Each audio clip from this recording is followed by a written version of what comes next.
Perkenalkan, namaku Imaratul Ulia dari Fakultas Ekonomi Prodi S1 Akuntansi Angkatan 2020 Universitas Islam Sultan Agung Semarang. Kali ini aku akan menyampaikan sedikit materi tentang modal saham pada mata kuliah Akuntansi Keuangan Menengah 2 yang diampu oleh Dr. Hajah Indri Kartika, SE, MSI, AKT, CA.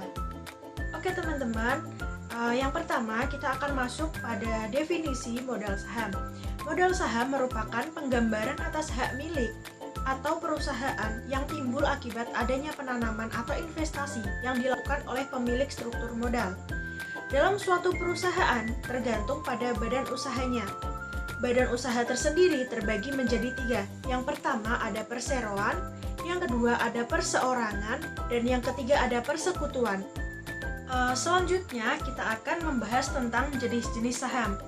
Jenis-jenis saham terbagi menjadi 2 garis besar. Yang pertama yaitu saham biasa dan yang kedua adalah saham prioritas. Oke teman-teman, sekarang kita masuk pada saham yang pertama yaitu saham biasa. Saham biasa merupakan surat berharga sebagai bukti kepemilikan atas suatu perusahaan. Pemegang saham biasa memiliki hak suara dalam rapat umum pemegang saham atau RUPS. Pemegang saham biasa memiliki hak atas dividen. Namun, ketika terjadi likuidasi perusahaan, pemegang saham biasa akan menjadi pihak terakhir yang menerima aset. Oke teman-teman, sekarang kita masuk pada jenis saham yang kedua yaitu saham prioritas. Untuk definisinya sendiri yaitu saham prioritas merupakan bagian saham yang memiliki tambahan hak melebihi saham biasa. Saham prioritas memiliki manfaat lebih dan bisa dikatakan merupakan saham yang memberikan prioritas pilihan atau hak istimewa kepada pemegangnya. Prioritas pilihan ini juga bisa berupa investor berhak didahulukan dalam hal pembagian dividen dari perusahaan. Untuk yang kedua yaitu investor memiliki hak untuk meminta penukaran saham prioritas yang dipegangnya dengan saham biasa. Untuk yang ketiga yaitu investor akan mendapatkan prioritas pembayaran kembali permodalan dalam hal perusahaan dilikuidasi. Oke, selanjutnya kita masuk ke penjualan saham. Untuk penjualan saham sendiri itu terbagi menjadi 2 teman-teman. Yang pertama adalah penjualan saham secara tunai dan yang kedua adalah penjualan saham secara pesanan. Untuk saham yang dijual secara tunai akan dicatat dengan mendebit akun kas dan mengkredit akun modal saham. Selisih harga jual saham dengan nilai nominalnya akan dicatat dengan mengkredit rekening agio saham dan mendebit rekening disagio saham. Penjualan saham juga dapat dilakukan melalui pesanan, yaitu dengan cara dibayar sebagian dan sisanya akan dilunasi di kemudian. Jumlah harga yang belum dilunasi dicatat sebagai piutang pesanan saham dan jumlah nominal saham yang dipesan dikreditkan ke rekening modal saham dipesan. Apabila harga jual saham tidak sama dengan nilai nominalnya, selisih dicatat dalam rekening agio saham atau disagio saham pada waktu pesanan itu diterima. Untuk pemesanan yang sudah melunasi harga saham, maka sahamnya akan dikeluarkan. Untuk pengeluaran saham ini dicatat dengan mendebit rekening modal saham dipesan dan mengkredit modal saham. Namun demikian, cara ini akan kemungkinan sebagian dari pesanan membatalkan pesanannya. Jadi, akuntansi atas penjualan saham dengan pesanan dibagi lagi menjadi 3 teman-teman. Yang pertama adalah akuntansi saat saham dipesan, yang kedua akuntansi saat pelunasan, dan yang ketiga adalah akuntansi pembatalan pesanan saham. Untuk akuntansi pembatalan pesanan saham sendiri teman-teman itu dibagi menjadi 3 lagi teman-teman. Yang pertama adalah uang muka dikembalikan, yang kedua uang muka diganti dengan saham secara profesional, yang ketiga adalah uang muka tidak dikembalikan. Oke, selanjutnya kita akan membahas tentang saham treasury stock. Apa sih saham treasury stock itu? Treasury stock adalah saham perusahaan yang dibeli kembali dari peredaran untuk sementara waktu. Pembelian kembali saham mungkin karena beberapa alasan. Yang pertama adalah untuk menaikkan harga saham, kemudian untuk dibagikan sebagai dividen, untuk ditukarkan dengan surat berharga lain, dan sebagainya. Untuk melakukan pencatatan transaksi tersebut ada 2 metode. Yang pertama adalah harga pokok, yang kedua adalah nilai nominal.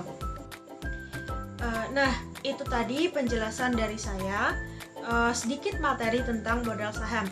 Untuk lebih dalam kita mempelajari modal saham, alangkah lebih baiknya kita mencoba mengerjakan latihan soal. Ayo teman-teman, kita latihan soal. Nah, oke teman-teman, sekarang kita udah sampai pada latihan soal, yaitu pencatatan saham biasa. Soalnya sendiri yaitu 1 Juli 2018 PT Merdeka mengeluarkan saham biasa 10.000 lembar dengan nilai nominal per lembar Rp5.000, saham terjual pada nilai nominalnya.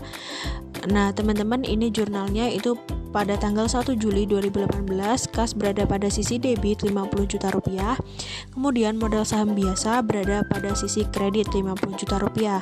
50 juta rupiah ini didapat dari 10.000 lembar dikali dengan 5.000 rupiah. Sedangkan selanjutnya, jika saham terjual di atas nilai nominalnya, misalnya saham terjual per lembar Rp5.500.000, maka debitnya yaitu kas sebesar 55 juta rupiah berasal dari Rp5.500.000 dikali 10.000 lembar. Sedangkan agio saham biasa yaitu merupakan selisih dari modal saham biasa dengan penjualan sebesar 5 juta dan modal saham biasa sebesar 50 juta. Bisa dilihat sendiri ya debit kreditnya di sebelah mana. Sedangkan selanjutnya, jika saham terjual di bawah nilai nominalnya, misalnya saham terjual per lembar yaitu Rp4.750.000, maka jurnalnya adalah untuk debitnya yaitu kas dan disagio saham biasa dan kreditnya yaitu modal saham biasa. Untuk nilainya, untuk kas sendiri yaitu Rp47.500.000 terdapat dari Rp4.750.000 dikali 10.000 lembar. Sedangkan untuk disagio saham biasa adalah selisih dari modal saham biasa dengan penjualan karena ini di bawah nilai nominalnya ya, yaitu sebesar Rp2.500.000. Sedangkan modal saham biasa itu sebesar Rp50 juta sesuai di awal tadi. Oke teman-teman, sekarang kita masuk pada pencatatan treasury stock. Tanggal 1 Juli 2017, PT Merdeka mengeluarkan saham biasa sebesar 10.000 lembar dengan nilai nominal per lembar yaitu Rp5.000.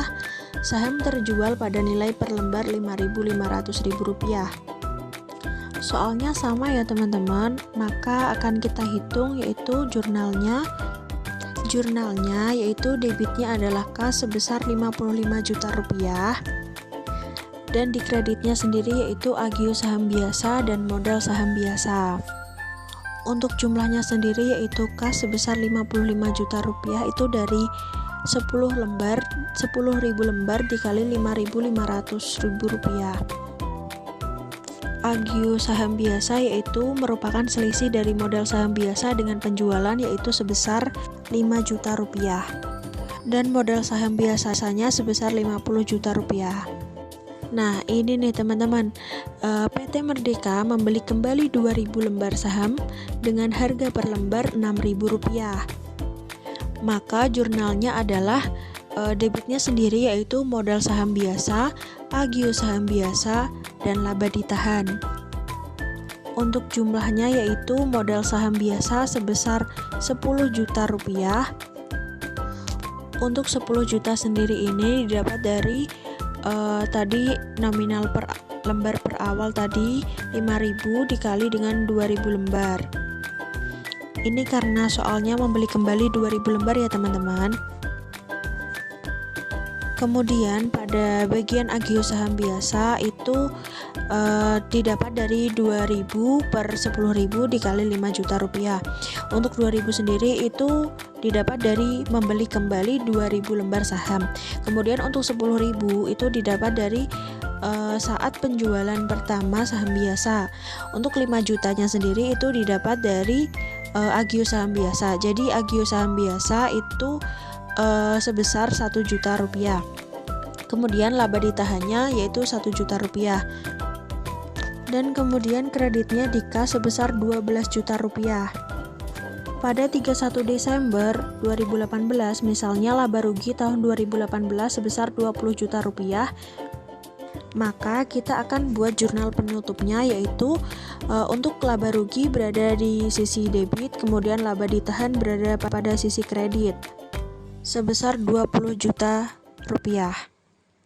Nah teman-teman, gimana nih setelah kita latihan soal tadi, kalian udah sedikit mengerti kan tentang materi modal saham itu sendiri.